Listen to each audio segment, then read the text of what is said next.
evoking your demons. If you want to live a lighter life and really are courageous enough to fully dive into your old pain, then I have a tool, a mechanism for you, which I will share.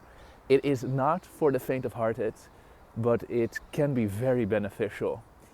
I noticed around 4 years ago that there was something avoiding my own image. When I was brushing my teeth or walking past the mirror, I noticed that my eyes were trying to avoid looking into the reflection of my own eyes, seeing them. So I noticed like, okay, there's something there, I need to dive in it. So what I did was I pulled out a cushion and sat in front of a mirror in my hall, and I looked at my own reflection. And I knew that something's gonna happen. I sat there and nothing happened until I realized that the way I was looking was in a focused way instead of a receptive, inviting way. And it took like half an hour to realize this and really open up and look not from the mind but from the heart. And at that moment something changed, something that really scared me a bit, because my entire face changed.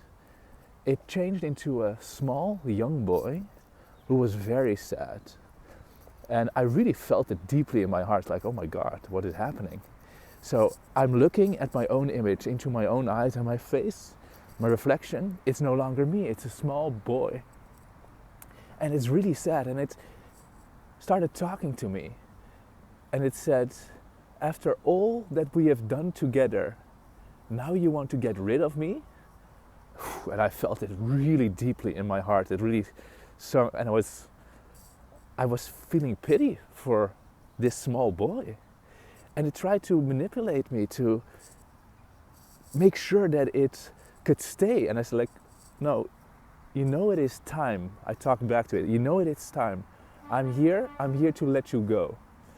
And it started to try and manipulate me to come up with all sorts of reasons and stories like, well, we can still be together, you know, I can be there, we've always been here.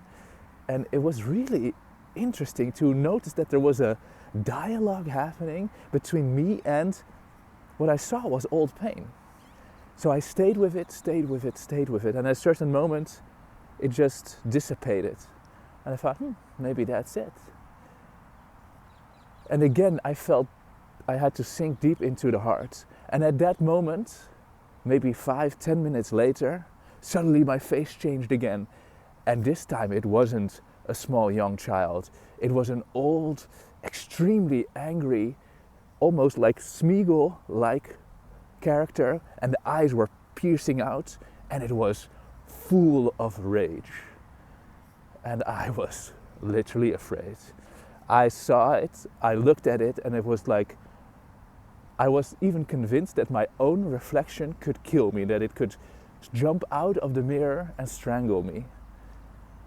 But I sat with it, and it didn't speak, but it was breathing really deeply and looking intensely at me. And I said, okay, you're here. Tell me, what is it you want? And it was saying things like, I will kill you, I will do everything to destroy you. And I just sat with it. And I'm telling you, this was really intense. I was really afraid, but I knew I had to stay there. Be in the heart, completely receptive, open to whatever arises. This deep pain, the only thing it wants is to be seen in the light of your presence. Nothing which isn't true, which isn't you in your fullest, most beautiful, pure potential can remain. And so I did. I stayed with it for maybe 5 or 10 minutes until it dissipated. And it completely returned into my normal face. And I stayed with it. And after a few minutes I felt the energy had dissipated completely. This is a way, a very intense way, to completely be with whatever old pain is evoked by facing it directly, but facing it not in a focused way like I did in the first half hour, but in a open way, a completely receptive way where you say everything is allowed. Whether it be pain, whether it be sadness, whether it be joy, everything is allowed. And in this all-encompassing, all-embracing awareness, only what you are in essence is able to remain. If you're willing to try this, it can be extremely beneficial. Wish you a great day.